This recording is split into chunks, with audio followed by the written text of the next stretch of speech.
उत्तराखंड के घने देवदार वन में, जहां सूर्य की किरणें भी मुश्किल से जमीन तक पहुंच पाती थीं, एक बूढ़ा साधु महात्मा प्रज्ञानंद अपनी छोटी सी कुटिया में एकांत जीवन व्यतीत कर रहे थे। यह कुटिया देवदार वन के सबसे रहस्यमयी हिस्से में स्थित थी, जहां जंगली जानवरों की आवाजें और हवा में पेड़ों की सरसराहट के अलावा और कुछ नहीं सुनाई देता था। कहानी की असली शुरुआत तब हुई जब एक रात असाधारण रूप से भयंकर तूफानी बारिश हो रही थी। आसमान से बिजली ऐसे कड़क रही थी जैसे देवदार वन को दो हिस्सों में चीर देगी। घना अंधेरा हर चीज को निगल चुका था और जंगल में एक डरावना सन्नाटा पसरा हुआ था, जिसे केवल तूफान का शोर ही तोड़ रहा था। महात्मा प्रज्ञानंद अपनी कुटिया में बैठे थे। उन्होंने दरवाजे को मजबूती से बंद कर रखा था ताकि बारिश और तूफान की प्रचंडता से बचा जा सके। अचानक उनकी कुटिया के दरवाजे पर एक धीमी लेकिन दृढ़ दस्तक हुई। साधु हैरान रह गए। इतनी रात गए इस बीहड़ जंगल में कौन आ सकता है? उन्होंने हिम्मत जुटाई और धीरे से दरवाजा खोला। बाहर एक बेहद खूबसूरत और युवा स्त्री खड़ी थी, जिसके कपड़े बारिश में पूरी तरह भीग चुके थे और उसके शरीर की हर रेखा स्पष्ट दिख रही थी। उसकी युवावस्था और सौंदर्य चरम पर था। महात्मा प्रज्ञानंद ने आश्चर्य से पूछा, हे देवी, तुम कौन हो और इस भयंकर देवदार वन में इतनी रात गए ऐसी तेज बारिश में यहां क्या कर रही हो? वह स्त्री डरी हुई आवाज में बोली, बाबा जी, मैं इस वन के पास स्थित अरण्यपुरी गांव से हूं। मैं बहुत भयभीत हूं। फिर वह कांपती आवाज में कहने लगी, मेरे पीछे कुछ लोग पड़े हैं, वे मुझे हानि पहुंचाना चाहते हैं, कृपया मुझे बचा लीजिए। साधु ने उस स्त्री को, जिसका नाम बाद में अंशुला पता चला, तुरंत अंदर आने दिया और उसे आश्वासन दिया। फिर बूढ़े महात्मा ने अंशुला से उसकी पूरी कहानी पूछी। अंशुला ने कांपते हुए जवाब दिया, मैं अरण्यपुरी के राजा चंद्रसेन की पुत्री हूं। मेरे माता पिता इस संसार से जा चुके हैं। जब से वे गए हैं, कुछ दुष्ट लोग मेरी सुंदरता पर मोहित हो गए हैं। वे मुझे पकड़कर मेरी पवित्रता को भंग करना चाहते हैं, मेरे शरीर को अपवित्र करना चाहते हैं। मैं अपनी इज्जत बचाने के लिए आपके पास भाग आई हूँ। बूढ़े साधु अंशुला की बातें बड़े गौर से सुन रहे थे और उनके मन में विचार आया कि यह स्त्री कोई और रहस्य भी छिपा रही है। क्या उसके आने के पीछे कोई और मकसद तो नहीं है? महात्मा प्रज्ञानंद और अंशुला कुटिया के अंदर बैठे थे। एक कोने में एक छोटा सा दीपक जल रहा था, जिसकी मंद सी रोशनी थी। बाहर तेज बारिश और तूफान था। हर तरफ घना अंधेरा ही अंधेरा था। बूढ़ा साधु सालों से एकाकी जीवन जी रहा था, मगर आज उसकी कुटिया में एक बेहद खूबसूरत स्त्री मौजूद थी। वह खुद को रोकने की कोशिश भी कर रहे थे कि कहीं किसी मुसीबत में न फंस जाए। ये सब विचार उनके मन में चल रहे थे कि अचानक अंशुला बोली, हे बाबा, मैं बहुत डरी हुई हूँ। क्या आज की रात आप मुझे अपनी कुटिया में पनाह देंगे? बूढ़ा साधु, जो पहले ही यही चाहते थे, तुरंत प्रसन्न होकर बोले, हाँ बिल्कुल, आज की रात तुम मेरी कुटिया में ठहर सकती हो। रात बहुत गहरी थी। तूफानी बारिश थमने का नाम नहीं ले रही थी। अंशुला चटाई पर लेटकर सोने की कोशिश करने लगी, मगर साधु को नींद नहीं आ रही थी। उनका दिल बेचैन था। उनके अंदर एक अजीब सी हलचल मच रही थी। सालों से सोए हुए विचार जाग उठे थे। उन्हें एक प्यार की दुनिया नजर आ रही थी। जवानी का जोश हिलोरे मार रहा था। वह मन ही मन सोच रहे थे, यह रात कैसे गुजरेगी, मैं क्या करूंगा। साधु खुद को संभालने की कोशिश करते हैं, आंखें बंद करके सोने की कोशिश करते हैं, मगर नींद नहीं आ रही थी। यह सब देखकर उनका दिल और ज्यादा बेकरार हो गया। साधु का दिल जोर जोर से धड़कने लगा, क्योंकि उनके मानवीय जज्बात जाग चुके थे।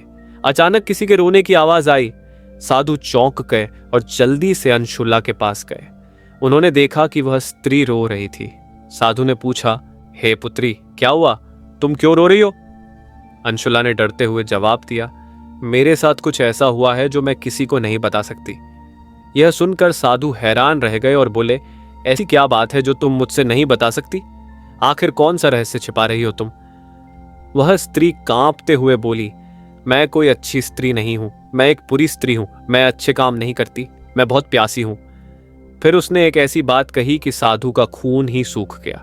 वह साधु की तरफ देखकर बोली, मैं कोई आम स्त्री नहीं हूं, मैं एक भटकी हुई आत्मा हूं। यह सुनते ही साधु के शरीर में डर की लहर दौड़ गई। उनके पैरों तले जमीन निकल गई।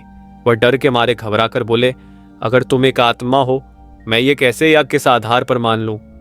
अंशुला ने धीरे से अपनी कहानी सुनानी शुरू की। यह बहुत पुरानी बात है।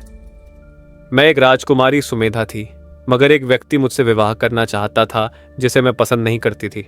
लेकिन उसने मुझे हासिल करने के लिए काला जादू किया। मैं उसके जाल में फंस गई और उसने जबरदस्ती मुझसे विवाह कर लिया। मगर मैंने उसे अपनी पवित्रता भंग नहीं करने दी। मैंने उसे विवाह की पहली रात अपने करीब नहीं आने दिया। इस पर वह क्रोधित हो गया और मुझे मारने लगा। जब वह मुझे मार रहा था तो उसने कहा था कि मेरी आत्मा तब तक आज़ाद नहीं होगी जब तक मैं किसी नेक इंसान या साधु के साथ शारीरिक संबंध न बना लूं। यह सुनते ही साधु कांपने लगे। वह स्त्री उनका हाथ थाम कर बोली, मैं झूठ नहीं बोल रही।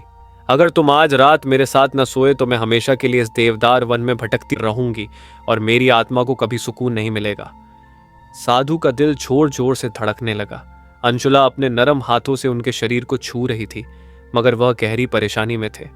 इतने में बाहर से किसी की भयानक आवाज आई। साधु फौरन उठे और कुटिया के बाहर आए। साधु ने पलट कर कुटिया के अंदर देखा, मगर वह स्त्री खामोशी से खड़ी थी। उसने कोई जवाब नहीं दिया।